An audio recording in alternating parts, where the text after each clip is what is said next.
자, 이번 시간에는 제 19년도 1회차에 나왔던 문제 한번 풀어보도록 하겠습니다. 자, 1번이에요. 출력이 11kW, 역률 0.8, 효율 0.85의 삼상유도 전동기를 단상변압기 2대로 V개선하여 운전하는 경우에 단상변압기 한 대 용량은 몇 kV 이상의 것을 선정해야 되느냐 이렇게 물었어요. 단 표준 용량은 3.5, 7.5, 10, 15, 20이다. 여기서 선택을 하라는 얘기입니다. 자, 그럼 요거를 갖다 우리가 보게 되면 변압기가 여기 있어요. 변압기가 있고요. 요거를 갖다 이제 V개선해서 사용해서 연기를 쓴다는 얘기죠. 그럼 여기는 인덕션 모터가 이렇게 되어 있는 겁니다. 그럼 변압기에 여기가 출력이 되겠죠. 자, 2대 갖다 연결했으니까 3당 출력일 테고, 이 부분 봤을 때는 이제 전동기로 보면 입력이 되겠죠. 그 다음에 여기서는 이제 전동기 출력이 발생이 되는 것이고, 그러면 변압기 출력은 이제 보면 전동기의 입력으로 이렇게 놓고 볼 수가 있겠네요. 자, 그럼 첫 번째가 뭐냐면 삼상유도 전동기에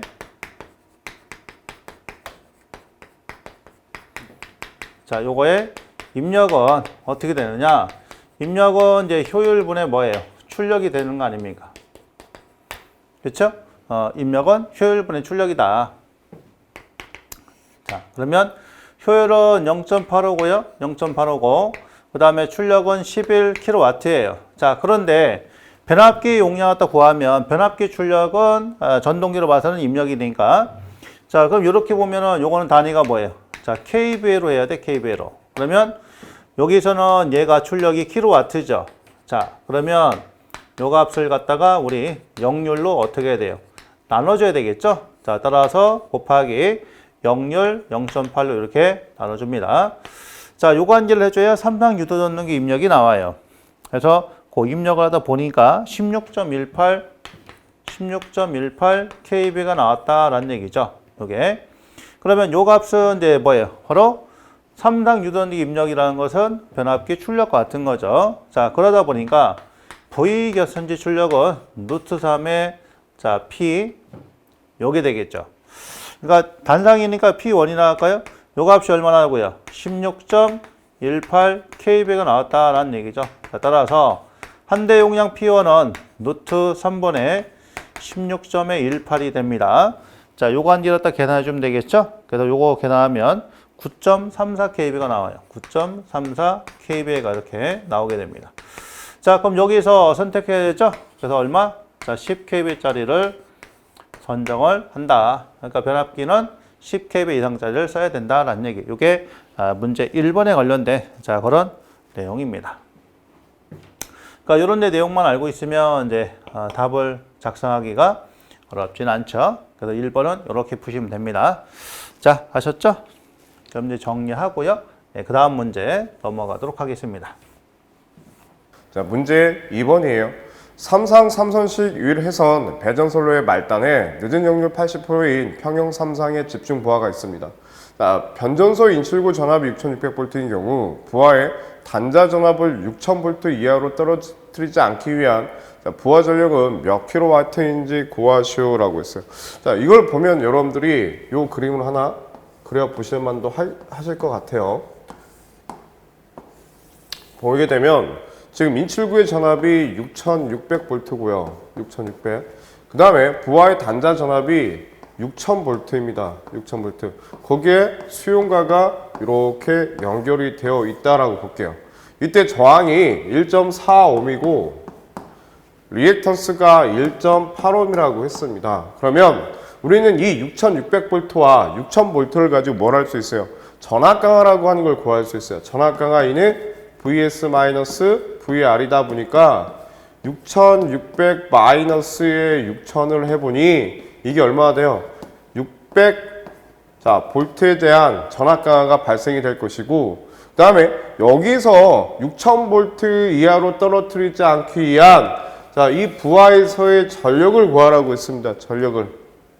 그러면 우리가 이 부분에 대한 벡터식을 보게 되면 루트 3의 i에 r 코사인 세타 플러스의 x의 사인 세타다라고 하는 벡터식을 유도할 수 있을 것이고, 자, 이 부하에서의 전류 i는 루트 3V에 코사인 세타분의 P다 보니까 이 전류값을 여기다 대입을 해보면 VR분의 P에 R 플러스 X의 탄젠트 세타다라고 하는 것을 우리가 이 식을 유추할 수 있어요. 그러면 이 식을 가지고 이 전력을 구하면 되겠죠.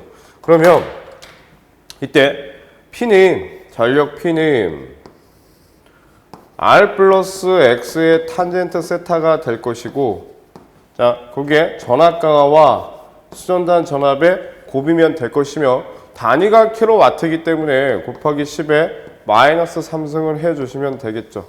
자, 그러면 저항은 1.4옴이고 플러스 리액턴스는 1.8옴이 될 것이며, 역률은 지금 얼마라고 했습니까? 역률이 0.8이라고 했어요. 그럼 0.8에 대한 0.6이 될 것이며, 전압 강화 E는 600이 될 것이고 곱하기 6000이 되면 되겠죠. 곱하기 10의 마이너스 3승. 자, 이렇게 해서 계산을 해보면 이게 얼마 나와요? 1309.09가 나오더라. 자, 이 부분이 1309.09kW가 나오더라. 그러면 이 수용가에서 받아 쓰는 전압이 6000V 이하로 떨어뜨리지 않기 위해서 이 전력이 얼마만 되면 된다? 1309.09kW가 되면 된다. 여기서는 이 공식들을 여러분들이 유추하실 수 있으셔야 되고, 이 공식을 모르면 문제 자체를 접근을 못 하겠죠. 풀기가 어렵겠다. 이렇게 보시면 될 것 같습니다. 자, 2번 문제를 풀어봤습니다.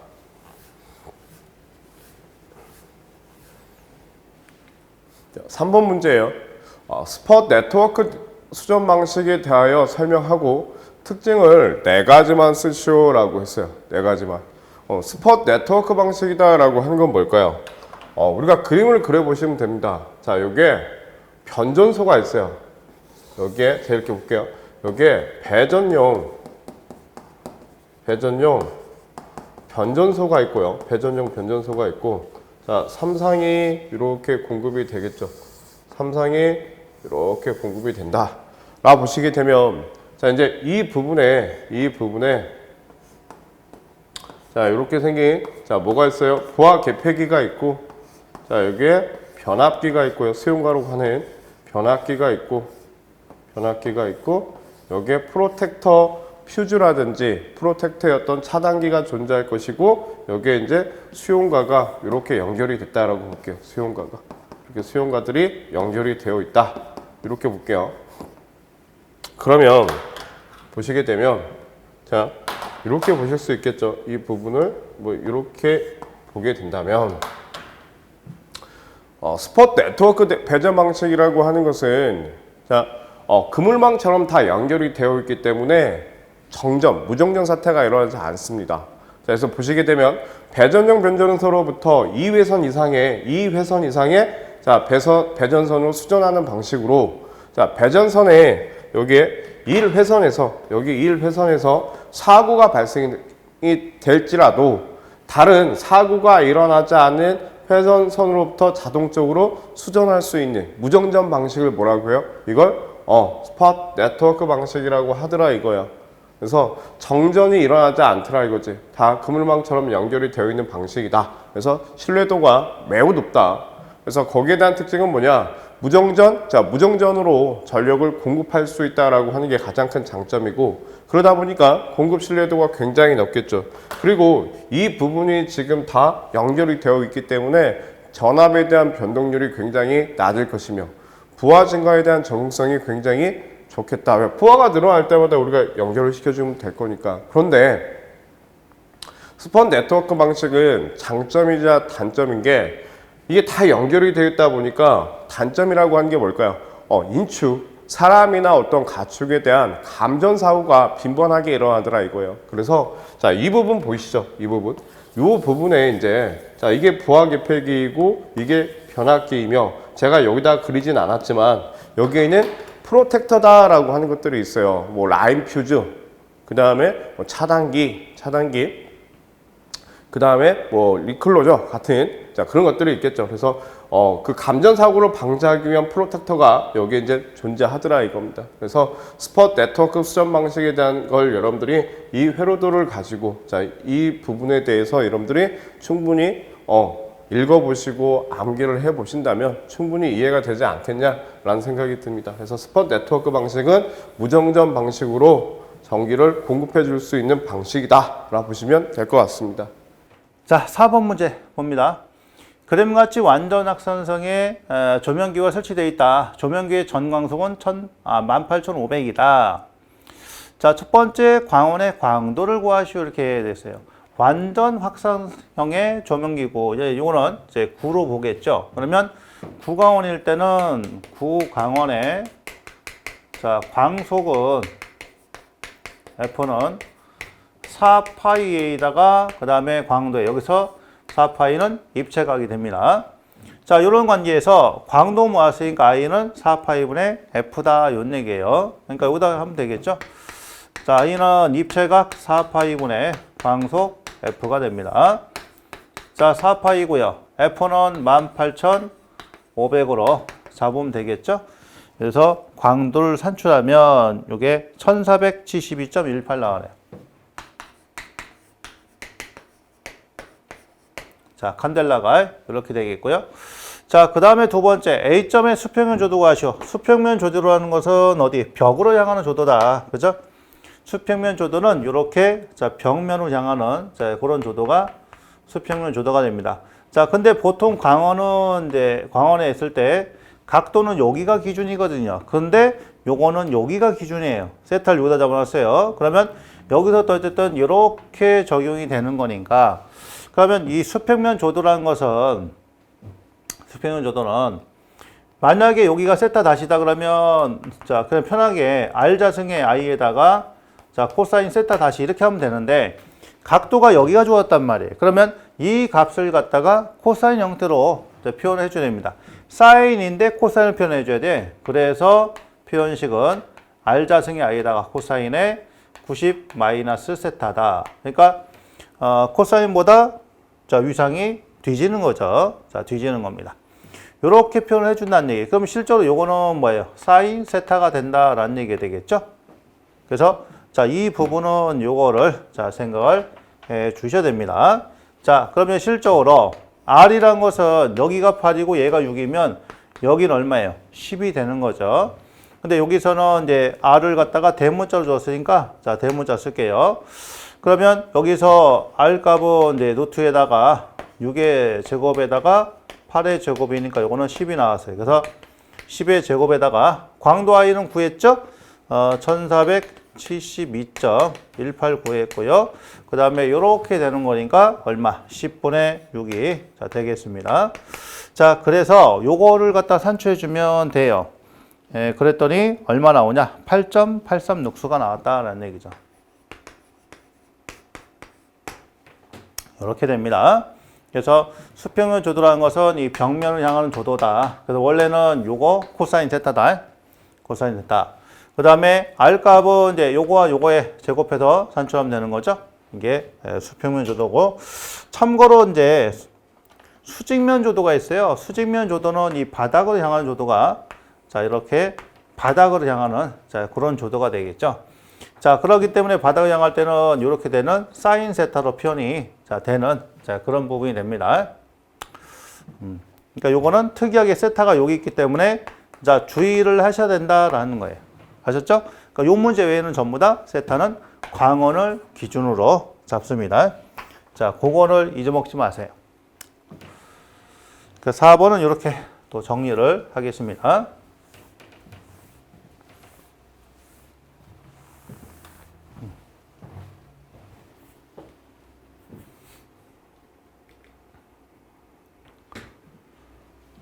자, 5번 문제 봅니다. 시퀀스 문제인데요. 주어진 논리회로의 출력을 입력 변수로 나타내고 자, 이 식을 AND와 NOT 소자의 논리회로 변하여 논리식과 논리회를 그리시오 이렇게 되어 있어요. 그러면 여기서는 이제 논리식과 논리회인데 논리식부터 먼저 찾아야 되겠죠. 자, 출력 X입니다. 자, 요거는 A 플러스 B 플러스 C에 그죠? 여기 부분은 자, 그 다음에 낫이 있으니까 전체 바가 되겠죠? 자, 여기요. D 플러스 E 플러스 F. 그 다음에 낫이 있으니까 전체반. 자, 여기는 G. 그러니까 요거와 요거와 요거의 합의 전체 바가 이렇게 되는 겁니다. 자, 따라서 X라는 논리식을 쓰게 되면 X는 쭉 한번 써봅니다. 자, 어떻게 되냐. 전체 바니까 A 플러스 B 플러스 C의 바. 그죠? 플러스 D 플러스 E 플러스 F. 자, 이거의 바가 되겠고요. 자, 플러스 G. 자, 이거의 전체 바. 이렇게 됩니다. 그러면 어떤 걸 갖다 기억을 해야 되냐면, 자, 바로 이 법칙을 기억을 하셔야 돼요. 드 모르간의, 자, 정리, 뭐, 법칙 이렇게 되는데, A 플러스 B의 전체 바는 A 바와 도트 B 바로, 그 다음에 A 도트 B의 바는 A 바 플러스 B 바로, 이런 형태로 바꿀 수 있다는 거예요. 자, 그래서 거기에 착안해서 자, 이 값을 갖다가 그냥 숫자로 1이랄까 1. 그 다음에 이 값을 갖다가 2. 자, 그리고 요거를 3이라고 이렇게 가정합니다. 그러면 얘는 어떻게 되냐면, 자, 이거는 1번 플러스 2번 플러스 3번 이렇게 되는 거예요. 그렇죠? 자, 그래서 다시 쓰면 1의 자, 바, 그 다음에 2번의 바, 자, 도트의 3번의 바 이렇게 되는 거예요. 이런 형태로 바꿔줄 겁니다. 이런 형태로. 자, 그러면 요거 다시 쓰면 어떻게 되겠어요, 이제? 이렇게 되겠죠? A 플러스 B 플러스 C. 자, 도트. 그 다음에 D 플러스 E 플러스 F. 자, 도트의 바. 그 다음에 도트의 G의 바. 이렇게 되는 거죠? 1번 바, 2번 바, 3번 바. 이렇게 되는 거니까. 자, 그럼 부정의 부정은 긍정입니다. 그래서 뭐가 나오냐? A 플러스 B 플러스 C가 나와요. 그 다음에 곱하기 도트가 되는 거고, D 플러스 E 플러스 뭐 F가 나오겠죠? 도트에다가 자, G의 바 이렇게 되겠습니다. 여기다 이렇게 점 찍은 건 도트라고 하는데 바로 논리곱을 표현을 해주는 겁니다. 자, 요게 논리식에 그렇게 해서 나왔어요. 그 다음에 이제 논리회를 갖다 그려라. and와 not 이렇게 됐으니까 자, 5와 그 다음에 그죠? 이거 5와 그리고 이거 and고 요거하고 and로 그리면 되겠죠? 자, 그러면 A, B, C. 자, 세 개가 자, 뭐로? 5화로 이렇게 자, 5화로 자, 표현이 되고요. 그 다음에 DEF, DEF. 자, 이 값이 또 이렇게 자, 5화로 자, 표현이 되겠습니다. 자, 그 다음 여기가 G가 되겠죠? 자, G에 지금 뭐가 돼요? 자, 바가 이렇게 산출이 됩니다. 자, 그러면 요거를 갖다가 이제 뭐예요? 자, 곱으로 이렇게 해줘야 되겠죠? 이렇게 해서 자, 요거 쭉 가서 요렇게. 그 다음에 요거는 AND. 넥스트. 그래서 AND 5와 not 요렇게 조합이 된 겁니다. 자, 이런 형태로 답을 작성하시오 이런 얘기입니다. 5번은. 그래서 자, 이 문제는 우리 이제 드 모르간의 법칙을 잘 알고 있느냐를 물어본 자, 그런 놈이기 때문에 자, 비교적 어렵지 않게 자, 풀 수 있는 거고요. 그 다음에 이제 몇 번 나왔던 거기 때문에 아마 요거 틀리신 분은 없으실 겁니다. 그래서 이렇게 작성을 하시면 된다. 자, 그럼 5번도 이렇게 마무리를 하도록 하겠습니다. 자, 아셨죠? 5와 그 다음에 요거랑 not 합쳐가지고 and로 마무리를 지으면 된다라는 거죠. 6번 문제예요. 그림과 같은 부하에 전력을 공급하기 위한 변압기의 용량은 자, 몇 킬로볼트 암페어로 하여야 하는지 자, 변압기의 표준 용량에서 선정하시오라고 했어요. 변압기의 표준 용량은 지금 주어져 있고요. 종합 부하의 역률은 90%, 각 부하 공간의 부등률은 1.35이며 변압기의 최대 부하에 15%의 여유를 주라고 했어요.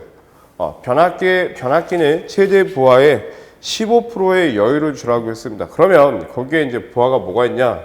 전등 전력이 있고요. 일반 동력이 있고 하절기 냉방 동력이 있고요. 동절기 냉방 동력에 대한 설비 용량과 수용률이 나와 있습니다. 그러면 우리가 이 부분을 가지고 최대 전력을 구해 볼게요. 왜냐하면 변압기의 용량을 구하기 위해서는 여기 변압기의 용량을 구하기 위해서는 부등률 값이 나와 있기 때문에 자, 이렇게 돼야 되겠죠? 부등률이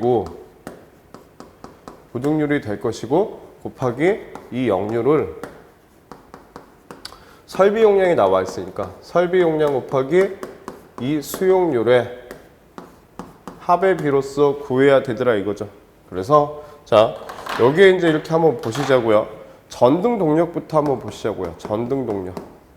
전등을 보게 되면 자, 설비 용량이 100kW이고 수용률이 0.7이에요. 그러면 70kW가 될 것이다 라고 하는 걸 알 수 있고, 그 다음에 일반 동력이 되겠죠. 그럼 일반 동력은 설비 용량이 250에 곱하기 0.5가 되겠죠. 그러면 여기는 125kW가 된다 라고 하는 걸 알 수 있어요. 그 다음에 하절기 동력이 있죠. 하절기 동력은 140kW 곱하기 0.8이 되면 될 것입니다. 그러면 이게 112kW가 돼요. 동절기 동력이죠. 동절기 동력은 60 곱하기 0.6이에요. 그러면 36kW 정도가 되겠죠. 여기서 여러분들이 이제 이 부분이 될 거예요. 하절기 동력과 이 동절기 동력이다라고 하는 것은 같이 동시에 쓰지는 않죠. 그래서 여기서 가장 큰 거, 자, 하절기 동력이 크기 때문에 이 하절기 동력 값으로서 우리가 자, 취해주고 이 동절기에 대한 동력 값은 우리가 무시해도 상관이 없더라 이거예요. 그러면 이걸 가지고 변압기 용량을 산정을 해보니까 전등은 70kW고요. 플러스 자, 125kW, 하절기 동력이 112kW. 자, 그 다음에 부등률은 1.35가 될 것이고 곱하기 역률은 90%니까 0.9가 될 것이며, 자, 곱하기 여유를 주라고 했어요. 15%. 1.15의 여유를 줘 보니까 자, 이때 계산 값이 얼마나 나오냐? 290.58kVA 나오더라 이거예요. 그러면 이때 표준 용량으로 답을 하라고 했기 때문에 주어진 규격에 의거 얼마짜리? 변압기 용량은 300kVA짜리를 선정을 하겠다. 이렇게 보시면 되겠죠. 그래서 6번 문제는 키워드는 부등률 값이 되겠죠. 부등률. 자, 부등률을 이용한 식을 가지고 변압기 용량을 산정을 하자. 자, 이 얘기였습니다. 7번 문제예요. 자, 진공 차단기의 특징을 세 가지만 쓰시오라고 했어요.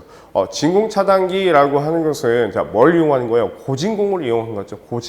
고진공을 이용해가지고 아크를 확산하는데 소화하는 원리를 가지고 있는 게 진공 차단기이다. 진공 차단기는 우리가 지금 수변전실에 많이 쓰이고 있죠. 수변전실에서. 그래서 그 진공 차단기에 대한 특징을 봐봤더니 차단 시간이 굉장히 짧아요. 고진공이다 보니까 차단 시간이 한 3Hz 정도가 됩니다. 3Hz 영역으로서 차단 시간이 굉장히 짧고요. 차단 성능이 주파수의 영향을 받지 않더란 얘기예요. 그 다음에 전류 차단에 따른 접점 소모가 굉장히 작고 개폐 수명이 길고요.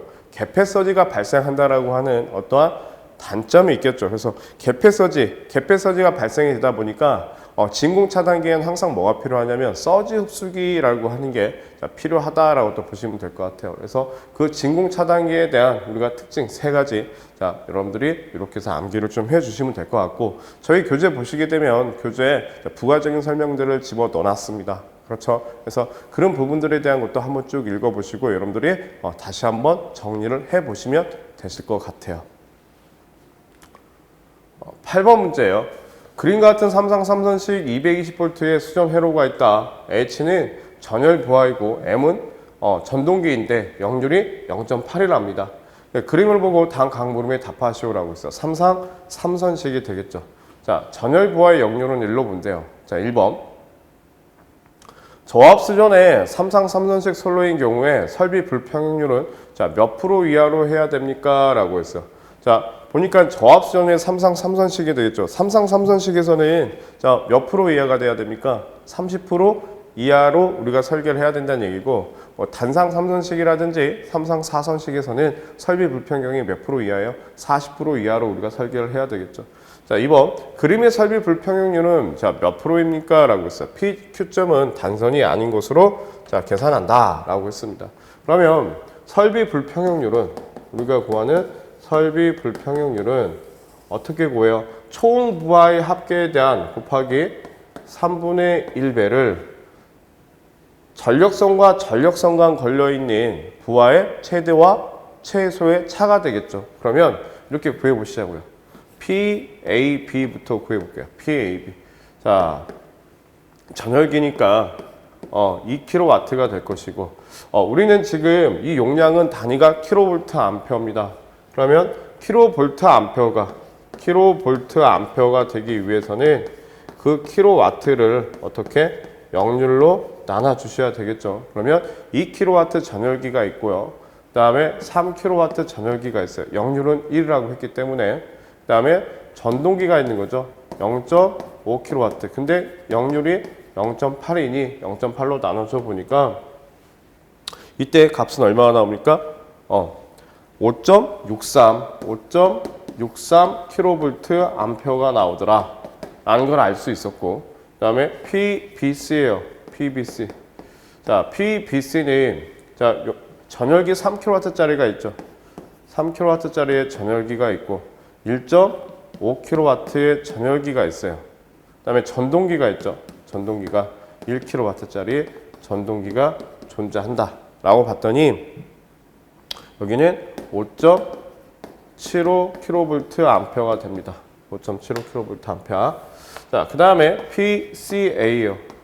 자, PCA가 되겠죠. 그러면 3kW 전열기가 있어요. 3kW 전열기가 있고, 그 다음에 1kW의 전열기가 있죠. 1kW의 전열기가 있다.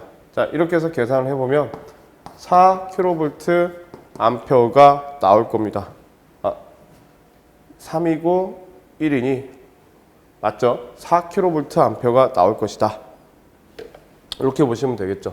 그러면 이때 총 부하의 합계는 5.75에서 뭘 빼야 돼요? 작은 건 4kVA를 빼면 될 것이고, 여기는 5.63 플러스 5.75 플러스 4가 돼야 되겠죠. 거기에 3분의 1 값이다. 곱하기 100분의 1 값. 자, 이렇게 해서 우리가 계산을 해보면 이게 얼마 나오냐? 34.15가 나와요. 34.15%가. 그럼 설비가 양호한 설비가 아니라는 얘기죠. 왜? 일본에서는 설비 불평형이 몇 프로 이하가 나와야 된다고요? 30% 이하가 나와야 된대요. 그래서 이거는 자, 양호한 설비가 아니다 라는 걸 이제 우리가 알 수 있었어요. 자, 그러면 한번 PQ점에서 단선이 되었다고 하면 설비 불평 PQ예요. PQ에서 단선이 되었다라고 했을 때는 요 부분과 요 부분 1kW의 전열기와 1kW의 전동기가 자, 여기에는 전류가 흐르지 않는 회로가 될 겁니다. 그러면 이 부분을 다시 우리가 해석을 해보게 되면 이게 달라지겠죠? PAB는 똑같고요. 그 다음에 PBC는 뭐가? 1kW의 전동기의 용량이 사라져요. 자, 그러면 여기는 얼마가 됩니까? 4.5kVA 될 것이고, 자, 여기서는 1kW의 자, 전열기가 사라지겠죠. 그러면 여기는 3kVA 될 것이다 라고 여러분들이 표시할 수 있으실 겁니다. 그러면 이때 총 부하 전력 용량의 합계는 5.63 플러스 4.5 플러스 3이 될 것이고, 그 다음에 분자는 최대는 5.63에서 최소가 3kVA 되겠죠. 이걸 뻔 100분율 값이다 보니까 여기서는 얼마가 돼야 돼요? 60.09가 되더라. 60.09%가 된다라고 하는 것을 알 수 있었습니다. 이해되시겠죠? 그래서 8번 문제 3당 3선식에 대한 설비 불평형률에 관련된 문제를 풀어봤습니다. 자, 9번 문제 봅니다. 다음은 3당 유도 전동계 기동 회로이다. 무접점 혈압다 보고 주어진 물음에 답하시오 이렇게 되어 있어요. 자, 요거는 MC죠. MC입니다. MC에서 쭉 돌아갔으니까 이게 자규지가 되는 거네요. MC가 되는 거죠. 자, 그러면 논리식부터 한번 써봐야 되겠네요. MC는 PB1 플러스 MC에다가 그다음에 PB2의 바가 되겠죠? 자, 요거에다가 PB2의 바 이렇게 되는 거고요. 그 다음에 RL은 MC이고, 자, GL은 MCB다 이렇게 되는 거예요. 그러니까 MC 바죠. MC B접점, MC A 접점 이런 얘기거든요. 이렇게. 자, 그러면 요거 가지고서 회로도를 완성하시오라고 돼 있어요. 회로도를. 그 다음에 각각의 논리식을 쓰시오. 자, 논리식은 여기 다 썼고요. 그 다음에 회로도를 한번 그려봅니다. 그러면 PB1하고 MC가 있으니까, 자, 여기다가, 자, PB, 자, 1하고요. 그 다음에 병렬로, 이렇게 해서 MC를, 자, 그리시고, 자, 아래쪽에다가 정지 버튼 놓으면 되겠죠? 자, PB2를 집어넣고요. 네, 그러고 나서 여기다 이제 MC 잡으면 되겠어요. MC 이렇게 해서. 자, 출력이 여기 돼 있고, 그 다음에 MC는 RL입니다. 그러니까 요거하고 요렇게 해서 RL을 갖다 부착을 해야 되고요. 그러니까 여기다가 RL 있다 그러면 방법은 이렇게 되고요. 이렇게 되고, 그 다음에 여기서 내려서 이렇게 가도 되는 거죠. 이런 식으로. 그래서 MC가 여자돼야 이제 출력이 생기니까. 그래서 MC는 RL 이렇게 자 표현이 자 되는 거죠. 그런 구성이 되어 있고, 그 다음에 여기다가 MC B접점 써서 이렇게 자 GL을 자 그리시면 되는 거죠. 이런 제 부분도 되고, 그 다음에 자 여기서 이렇게 내리셔도 된다는 거죠. 끊어서 자 이렇게 해도 되고, 이렇게 되고, 자 또는 이제 특별한 거 없으면 자 이렇게 MC를 별도로 써서 여기다가 RL 이렇게 그리셔도 되고요. 그러니까 다양한 그런 부분이 있는 겁니다. 그러니까 만약에 이게 이제 제한이 없으면 이렇게 다양하게 그릴 수 있고, 자 기존 접점에다 이었다 그러면 이런 식으로 해서 아까 최초에 처음에 그렸던 그런 식으로 작성을 하시면 제일 무난하죠. 자, 논리식 다 썼고요. 자, 요게 9번에 해당되는 자 그런 내용이 자 되겠습니다. 그렇죠? 이게 이제 자유 형식이니까 우리 이제 답안에서는 어떻게 표현했어요? 답안에서는 MC를 또 별도로 써서 이렇게. 자, 책임대로 하면 여기다 이렇게 썼잖아. 그죠? 이렇게.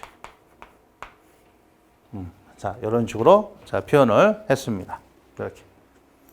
그러니까 그리는 방법이 여러 가지가 있다는 거예요. 그러니까 그 중에 하나 선택해서 답안을 작성하시면 자, 되겠습니다. 다양하니까.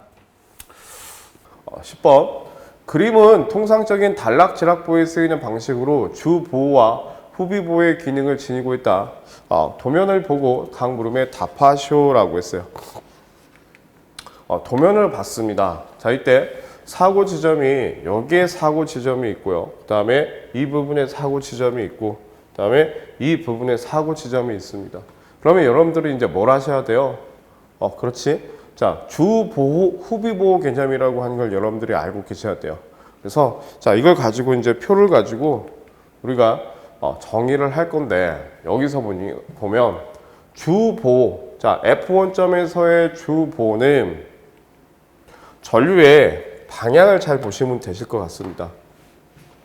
전류의 방향을 제가 이렇게 봐볼게요. 이 F1점에서 이 전류가 이렇게 흘러 들어올 수도 있을 것이고, 여기서 이렇게 흘러 들어갈 수도 있을 거예요. 그러면 여기서 이 사고 지점이 여기다 보니까 이 사고 지점에 대한 것을 보호하기 위해서 주 보호 장치는 우선은 차단기 1이 될 거예요. 차단기를 동작시키기 위한 자, 계정기가 있어야 될 것이고, 만약에 이 차단기가 동작을 못 시키면 여기 차단기 CB12가 후비보호 기능이 되겠죠. 그래서 후비보호는 CB12와 OC12가 될 것이고, 자, 이 사고줄과 여기서 이렇게 올라가게 되면 자, 주 보호 장치는 CB2가 될 겁니다. 근데 이 CB2가 보호를 못하면 여기 CB, 자, 1, 3이 뭐가 됩니까? 후비 보호 기능이 되겠죠. 그러면 여기 OC1, 그 다음에 OC2가 주 보호 장치인데 후비 보호는 뭐가 될 것이냐 라고 봤더니 이 부분이 되겠죠. CB12와 CB13이 후비 보호가 된다. 그래서 그 계정기까지 여러분들이 같이 적어주시면 될 것 같아요. 그 다음에 F2점이 되겠죠. F2점. F2점은 부분이 지금 사고가 일어났어요. 사고가. 그러면 사고 전류가 여러분들 전류의 방향을 잘 보시면 돼요. 이렇게 해서 사고 전류가 올라갈 것이고 여기서는 사고 전류가 이렇게 올라갈 것입니다. 이렇게. 그렇죠? 그러면 F2점에서 사고가 일어났을 때 자, 주 보호 장치는 뭐가 돼요? CB3가 돼요. 이 방향에서는 CB3가 주 보호 장치가 될 것이고 후비 보호 장치는 여기 CB1이 된다라고 보시면 될 거예요. CB1이.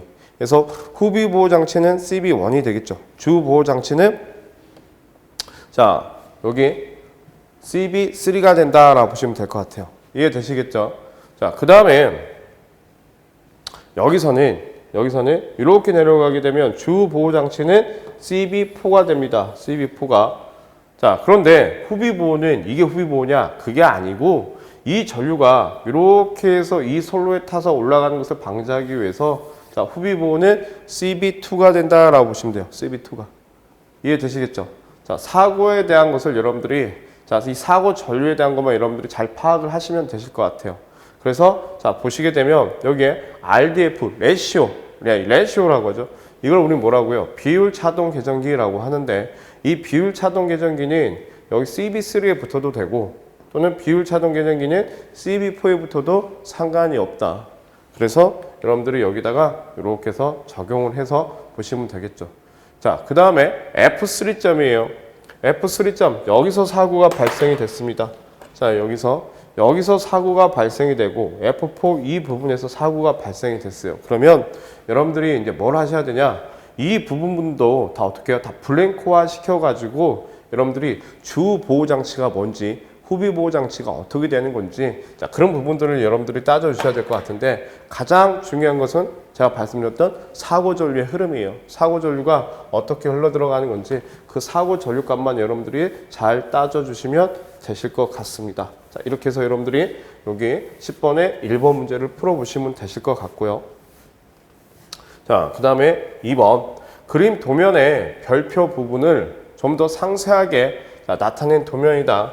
자, 1에서 4에 대한 명칭을 쓰고 보호기능 구성상 5, 7의 부분을 검출부, 판정부, 동작부로 나누어 표현하시오라고 했어요. 자, 여기 보시게 되면 별표 부분은 이 부분이 될 거예요. 차단기하고 자, 여기 계전기가 있죠. 이 부분인데 제가 이렇게 좀 설명을 좀 드릴게요. 보시게 되면 차단기는 스스로 동작을 할 수가 없어요. 그래서 자, 여기에 차단기가 존재한다라고 보게 되면 차단기가 있다라고 보게 되면 센서 역할을 하는 게 있어요. 센서 역할을 하는 여기에 CT가 있고 그다음에 여기에 PT가 이렇게 있겠죠. 그러면 여기에 뭐가 있냐면 계전기가 있습니다. OCR이라고 하는 계전기가 있다라고 보시자고요. 그럼 이 OCR에 의해서 자, 여기에 트리코일이 이렇게 있겠지. 이 트리코일이 동작을 하는 거예요. 그러면 사고 전류인지 아닌지 이 센서가 동작을 할 것이고 누가 판단을 하는 거예요? 계전기가 판단을 해요.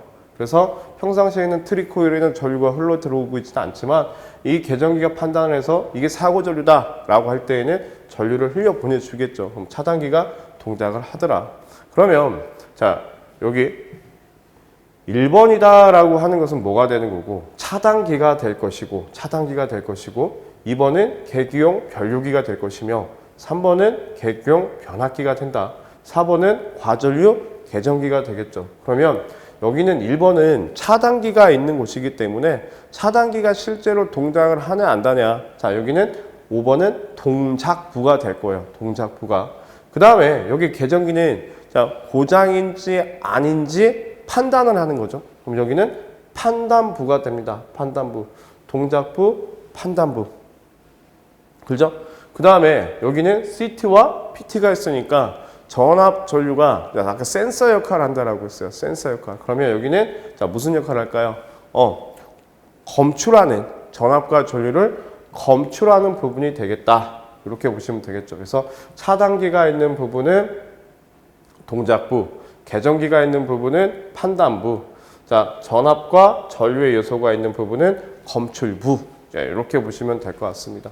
자, 4번 자가용 전기 설비에 발전 시설이 구비되어 있을 경우 자, 자가용 수용과에 설치되어야 할 계정기는 자, 어떤 계정기가 필요하겠습니까? 라고 했어요. 첫 번째, 발전기에 과부하가 걸렸느냐, 걸리지 않았느냐. 그래서 우리는 과전류 계정기를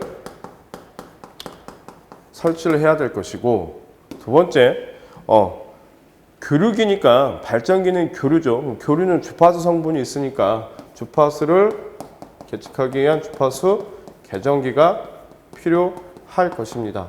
그 다음에 발전기의 내부에 고장이 생기면 그 발전기의 내부를 보호하기 위한 계정기가 필요한데, 그 계정기의 가장 대표적인 게 비율 차동 계정기가 될 것이고, 비율 차동 계정기. 두 번째, 발전기의 전압이 낮으면 안 될 거 아니에요. 그래서 부족 전압 계정기가 필요하겠죠. 부족 전압 계정기가 필요하겠다. 자, 이렇게 보시면 되겠죠. 자, 그 다음에 전압이 많이 걸렸냐, 뭐 그런 걸 판단하기 위해서 과전압 계정기도 당연히 필요해야 될 것입니다. 그래서 우리가 이렇게 과전류 계정기, 주파수 계정기, 비율 차동 계정기, 부족 전압 계정기, 과전압 계정기를 자, 설치를 해야 될 것 같아요. 자, 이렇게 해서 우리가 10번 문제까지 풀어봤습니다. 자, 11번 문제 보도록 합니다. 부하의 역률 계산에 대한 다음 강문에 답하시오로 되어 있어요. 자, 첫 번째 역률을 계산할 원리를 간단히 설명을 하시오라고 이렇게 되어 있어요. 역률을 계산하는 원리입니다. 역률 계산하는 원리다. 되는데, 자, 그러면 요게 이제 대략적으로 어떻게 되냐면 이렇게 해요. 자, 우리가 이제 전동기 부하가 있다고 가정했을 때 여기 이제 저항이 있고 여기 이제 코일이 이렇게 있는 겁니다. 이런 식으로 전동기 부하 같은 경우는 그러다 보니까 여기에 저항에 흐르는 전류가 있고 요거는 코일에 흐르는 전류가 있단 말이죠. 자, 요게 합성 전류였어요. 그러면 저항은 위상차가 없지만 코일은 전류가 위상이 뒤지죠. 지상부하다 보니까. 그러다 보니까 역률이 뒤쳐져요. 자, 그래서 여기다가 자, 진상인 콘덴서를 이렇게 병렬로 설치를 해 주는 거예요. 설치를 해서 여기다가 자, 진상 전류를 공급을 합니다. 그러니까 실제로 요거는 어디예요? 부하죠. 부하에 콘덴서를 병렬을 설치해서 여기에 진상 전류를 공급하면 무여분이 감소가 되겠죠? 그래서 역률을 계산한다라고 이렇게 돼 있는데, 자, 그럼 요거는 전류를 한번 써볼게요. 전체 전류라는 것은 저항에 흐르는 전류와 코일에 흐르는 전류와 콘덴서에 흐르는 전류 이렇게 되는 거죠. 그러면 다시 쓰면 저항에 흐르는 전류 플러스 그 다음에 콘덴서에 흐르는 전류 마이너스 J에 코일에 흐르는 전류 이렇게 표현이 됩니다. 그러니까 코일은 전류가 위상이 뒤지고 콘덴서는 전류가 빨라요. 그럼 요거를 갖다 이제 벡터로 표현하게 되면 어떻게 되겠습니까? 저항에 흐르는 전류다. 저항에 흐르는 전류. 그 다음에 코일에 이만큼의 전류가 흐른다. 코일에. 근데 여기다가 콘덴서를 달아서 자, 다시 무여분을 갖다 이렇게 올렸다는 거죠. 그러면 실질적으로 이만큼 되겠죠. 여기가 자, 세타2가 되는 거고. 그 다음에 최초의 세타1 어디 갔어요? 최초에. 여기가 이만큼의 세타1이겠죠. 그래서 무여분 자체가 처음에는 이만큼이었는데 콘덴서를 닫았기 때문에 콘덴서 닫았으니까 자, 이만큼으로 줄어드는 거예요. 그래서 이 무여분을 갖다가 경감을 시키는 겁니다. 이게 역률을 계산하는 원리다. 자, 그런 부분을 작성하시면 되는 거예요. 그래서 원리는 부하에 콘덴서를 병렬 설치해서 부하에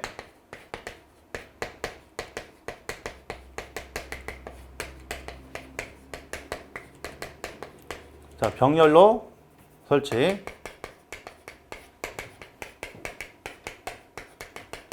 진상 전류를 갖다 공급해요. 무효 전력을 경감시켜. 무효 전력 경감으로 자, 역률을 개선시킨다. 뭐 이런 식으로 작성하시면 되는 거고요. 자, 두 번째, 부하 설비 역률이 떨어진 경우에 수용가가 볼 수 있는 손해. 역률이 떨어지게 되면은 이제 기본적으로 첫 번째가 전력 손실이 커지게 된다. 전력 손실이 커집니다. 그 다음에 전압 강화가 커져요. 자, 그리고 결정적으로 전기 요금이 증가합니다. 그래서 전력 손실과 전기요금 증가, 요게 가장 큰 그런 손해가 되겠죠. 자, 세 번째, 어느 공장의 3당 부하가 30kW이고 역률이 65%다. 이거를 역률 90%로 계산하려면 전력용 콘덴서가 얼마가 필요한가 이렇게 되는 거예요. 그러니까 자, 이 부분은 이제 전력 삼각형을 이렇게 자, 거꾸로 그리게 되면 이렇게 되는 거고요. 자, 얘가 P입니다. P가 30kW가 이렇게 되어 있고요. 그렇죠? 그 다음에 처음에 여기가 무여분이었고, 그 다음에 여기가 나중에 경감된 무여분이고, 여기가 자, 필요한 콘덴서 용량 이렇게 표현이 되겠습니다. 자, 그래서 QC 값을 갖다 선출할 때는 뭐야? P란 놈에다가 탄젠트의 세타 1 마이너스 탄젠트의 세타 2가 되겠죠? 자, 그러면 P 값은 이제 30이 되고요. 탄젠트는 코사인의 사인이니까 계산 전에는 65%, 그 노트에다가 1 마이너스 0.65 제곱 마이너스, 그 다음에 자, 이거를 90%로 노트에다가 1 마이너스 0.9의 제곱. 자, 이렇게 표현이 됩니다. 자, 따라서 요거를 갖다 계산하니까 얼마가 나오냐면은 이것이 20.54가 나오네요. 20.54. 요거는 자, 20.54 kVA가 된다. 자, 요게 11번에 대한 자, 그런 내용입니다. 전력용 콘덴서 관한 거.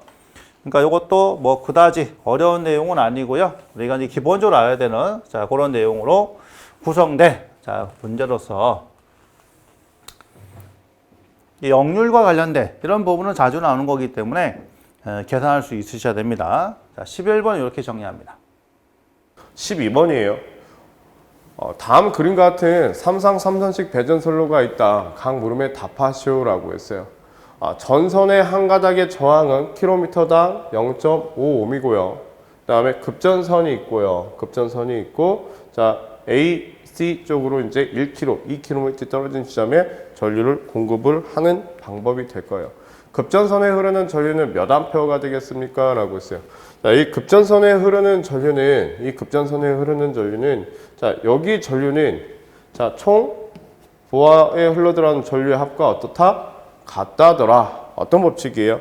키르요프의 자, 전류 법칙이 되겠죠. 그러면 여긴 10이죠. 그럼 급전선에 흐르는 전류 I는 10A 플러스 역률이 1이니까 무효율은 존재하지 않을 거니까 그 다음에 여기는 20에 자, 역률은 0.8이 되겠죠. 마이너스 J에 0.6이 될 거예요. 다 지상 부하가 될 거니까요.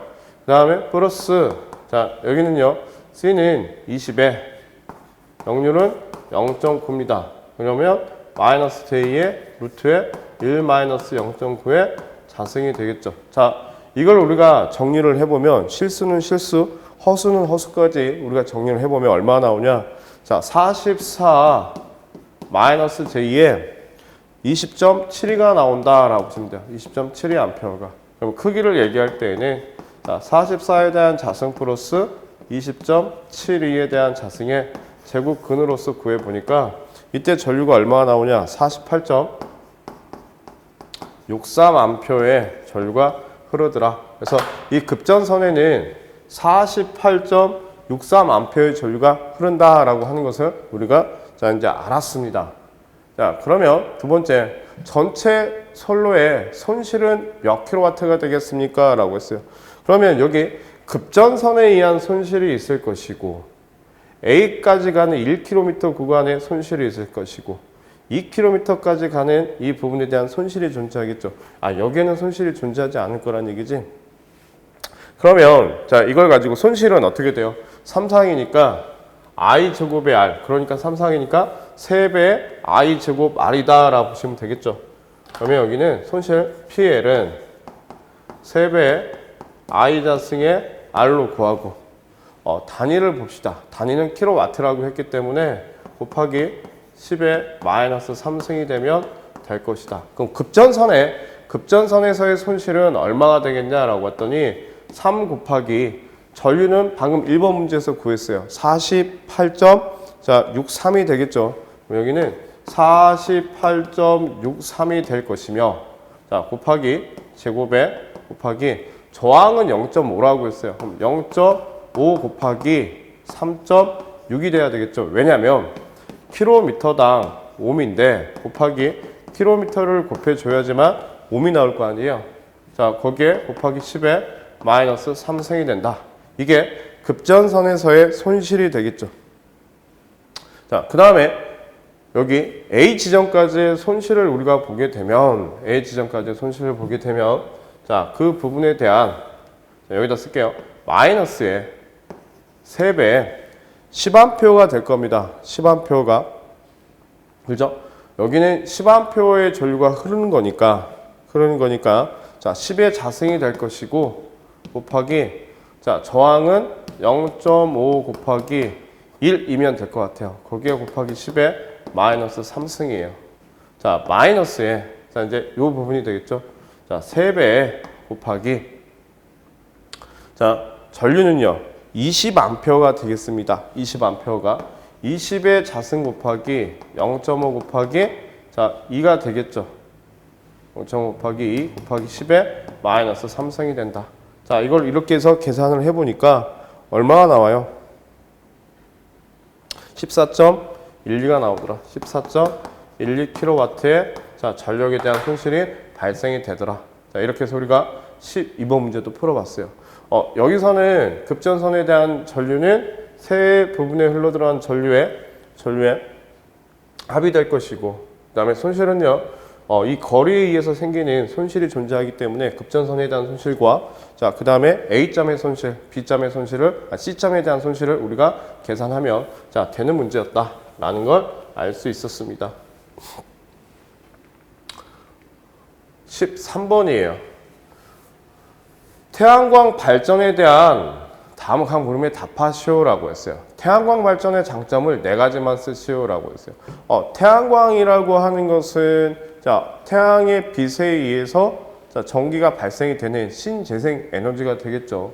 재생 에너지인데 자, 태양광은 규모에 관계없이 발전 효율이 일정하다. 그렇죠. 왜냐하면 모듈이라고 하는 셀판이 있잖아요. 전지판이 있기 때문에 규모에 관계없이 발전 효율은 항상 일정할 것이고 태양이 비추는 곳이라면 어디에서나 설치할 수 있고 보수가 굉장히 용이하더라.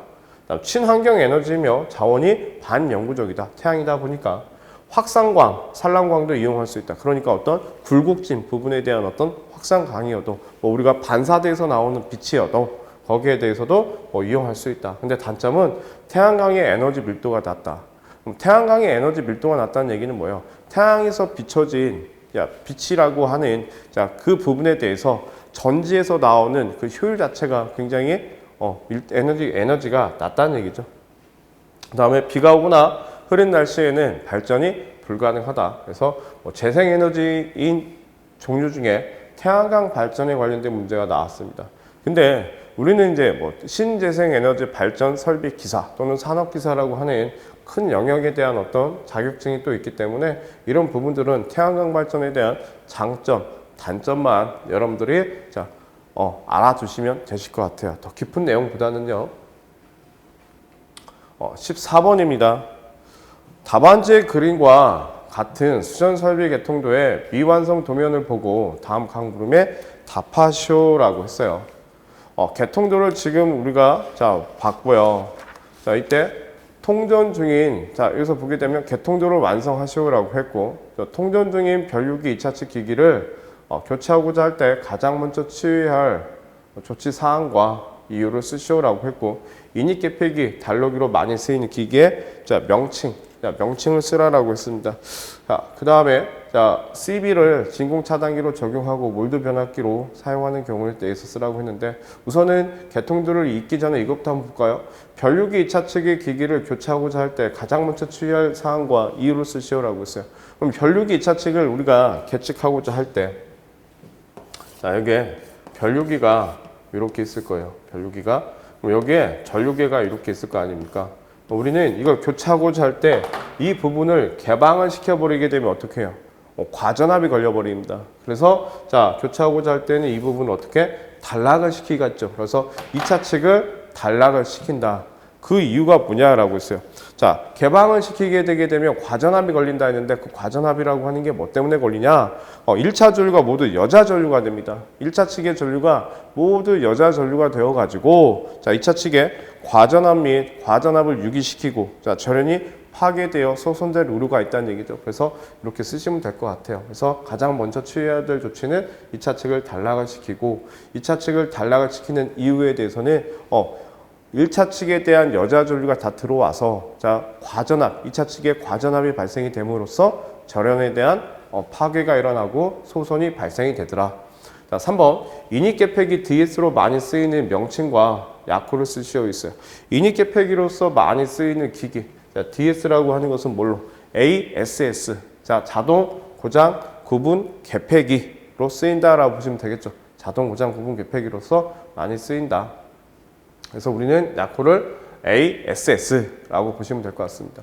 자, 차단기를 진공 차단기로 적용하고 몰드 변압기를 사용하는 경우에 적용해야 되는 보호기구는 자, 우리가 뭘 사용해야 돼요? VCB라고 하는 것은 진공 차단기라고 하는 것은 단점이 하나가 있어요. 개폐 서지가 발생이 될 우려가 있더라 이거예요. 전류에 대한 어떤 절단 현상이 일어난다는 얘기죠. 그래서 거기에 서지 흡수기라고 하는 것을 우리가 항상 설치를 하고요.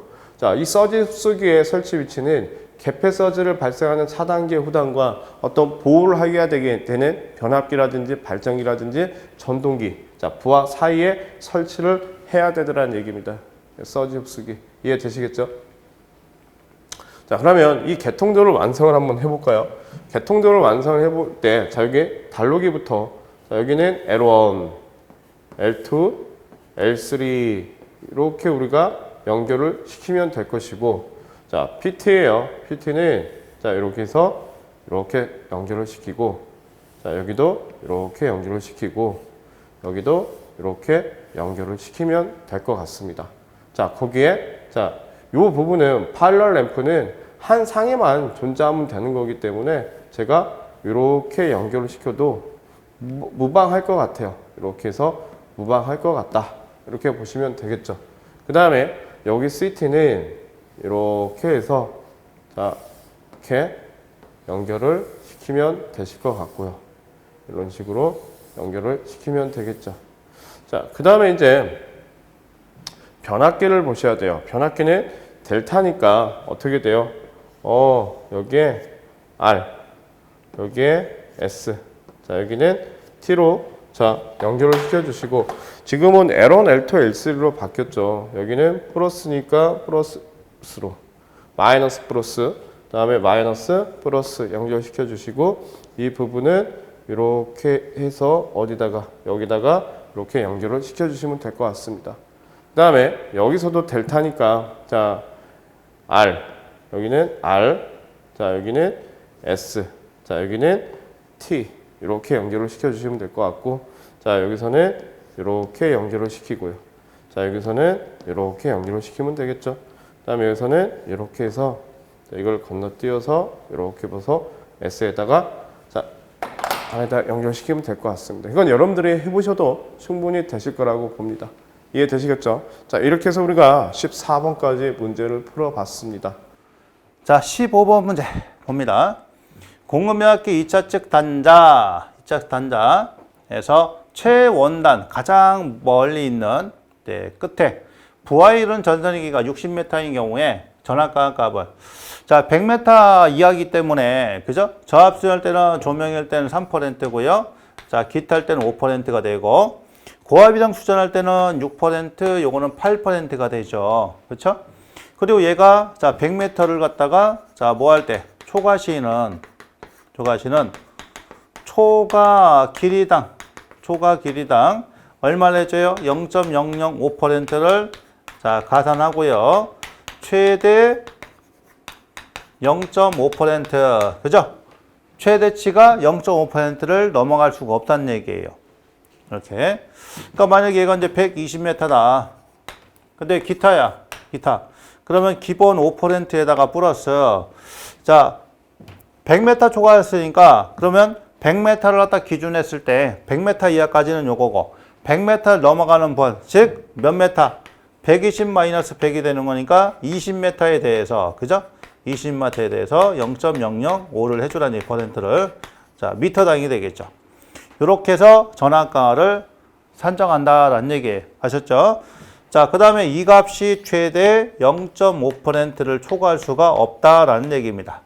예, 그런 것까지 같이 알아두셔야 됩니다. 그래서 15번은 이렇게 정리를 하겠습니다. 이것도 자주 나오는 형태죠.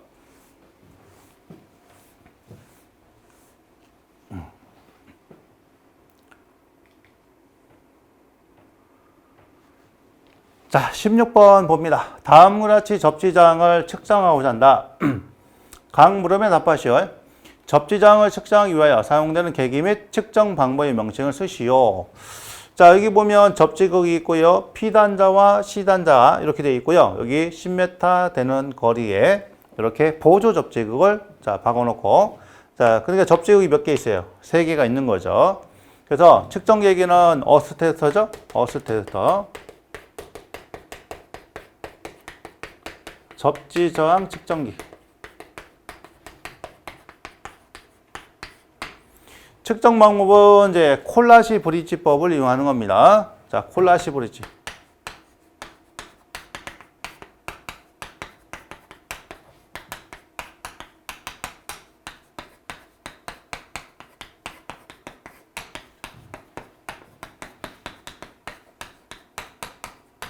자, 이렇게 측정 방법을 자, 쓰시면 되겠고요.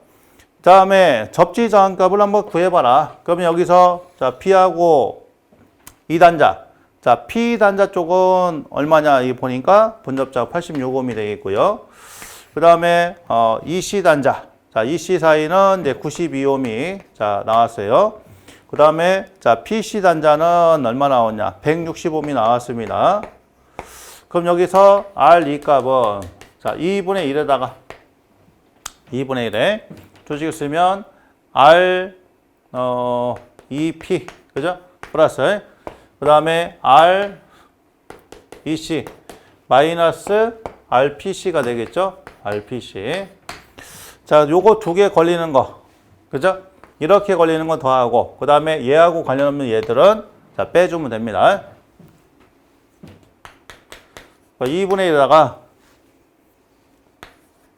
86 플러스 92에다가 마이너스 얼마? 165로 이렇게 되겠죠. 그래서 요 값을 갖다 산출해 주면 얼마가 나오냐면은 얼마 나왔나요? 보니까 9옴이 나왔군요. 자, 이러면 9옴이 된다. 9옴이 된다. 이렇게 되겠습니다.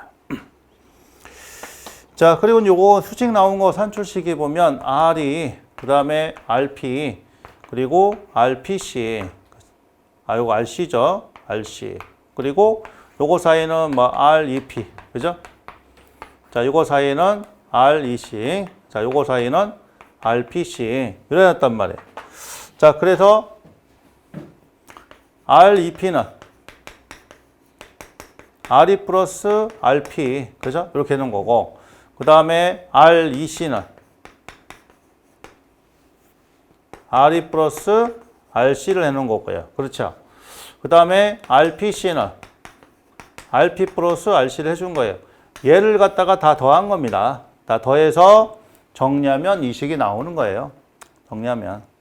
그렇죠? 얘들이 몇 개 있으니까, 2개 있으니까. 그래서 자, 2에다가 RE 플러스 RP 플러스 RC 얘가 되고 요거는 어떻게? REP 플러스 REC 자, 플러스 RPC 이렇게 되는 거죠. 다 더했더니 이렇게 돼 있다는 얘기예요. 이런 식으로 자, 되어 있다라는 얘기죠. 근데 여기서 이제 필요한 거는 요 RE 값이 자, 필요하게 되겠죠. 그렇죠? 그러면 일단은 요거를 2로 나눠줘. 자, 그러면 여기서 보면 자, 요거 있잖아요. 요거 RP 플러스 RC는 뭐예요? RP 플러스 RC는 RPC가 되는 거죠. 요거는 RPC가 됩니다. 그러니까 일단은 요게 요렇게 가로되어 있으니까 요 놈을 갖다 여기 가서 나눠줘요. 그럼 요건 얼마예요? 자, 2분의 1에다가 REP 플러스 REC 자, 플러스 RPC가 되고요. 요것은 얼마가 나오냐? 요거는 자, 바로 R이 플러스 얘하고 얘 더한 게 RPC가 되는 거죠. RPC가 된다. 이런 얘기입니다. 그럼 내가 필요한 게 요거잖아요. 그러니까 요게 반대로 넘어가는 거야. 빼기가 되겠죠. 그러면 자, 2분의 1에 REP 플러스 REC 자, 플러스 RPC 자, 마이너스 RPC 자, 이거는 RE가 되겠죠. 이런 식으로. 자, 요게 여기로 들어가면 자, 어떻게 돼요? 2배를 갖다가 해야 되는 거죠. 그렇죠? 2배를. 그래서 자, 요 값을 갖다가 여기다 넣을 때는 마이너스 2 RPC가 되는 거죠. 그래야지 이거 없어지고 그래야지 얘랑 얘 해주면은 이제 마이너스 RPC가 되는 거 아니에요. 단순하면. 자, 따라서 요거는 빼주면 어떻게 돼요? 자, 빼주면 자, 2분의 1에다가 REP 플러스 REC 마이너스 RPC 얘가 RE가 된다라는 얘기죠. 그래서 자, RE가 같다고 하려면 요거 있는 거 더하고 없는 거는 빼준다. 그러니까 2가 없는 거 빼준다. 요렇게 해서 나온 거거든요. 근데 굳이 이렇게 해서 나온 과정 같은 걸 여러분들 하실 필요가 있어요, 없어요? 없어요. 결론적으로 결과치가 요거니까 요거 이용해서 하시면 되는 겁니다. 요거 이용해서. 아셨죠? 그래서 접제국 기준에서 걸린 거는 더하고 안 걸린 거는 빼줘서 2로 나눠준다라는 거죠. 16번은 이렇게 정리를 하시면 되겠습니다. 자, 그래서 문제를 다 풀어봤습니다. 그러니까 요 어스테트에 관련된 이런 문제가 나오면 이제 틀리시면 안 됩니다. 아셨죠? 그럼 여기서 정리하도록 자, 그렇게 하겠습니다. 자, 수고 많으셨습니다.